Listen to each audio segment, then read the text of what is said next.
Mga lalaki, ibigin ninyo ang inyong asawa gaya ng pag-ibig ni Kristo sa Iglesia. Inihandog niya ang kanyang buhay para rito. Dapat mahalin ng mga lalaki ang kani-kanilang asawa.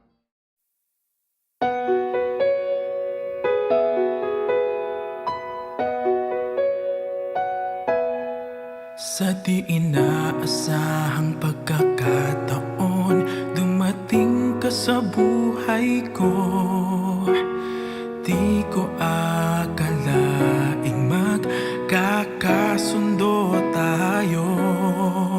Sa Ama'y pinagpanata kita, sinambit ang pangalan mo sa Kanya, at sinabi kong mahal kita, wala nang alinlangan pa.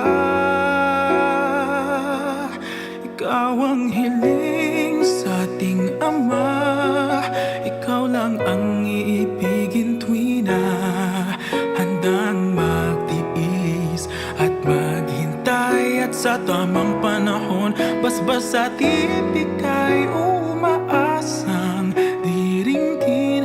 Ikaw at ako'y pagbubuklurin, tayong dalawa sa harap ng Ama magiging isa.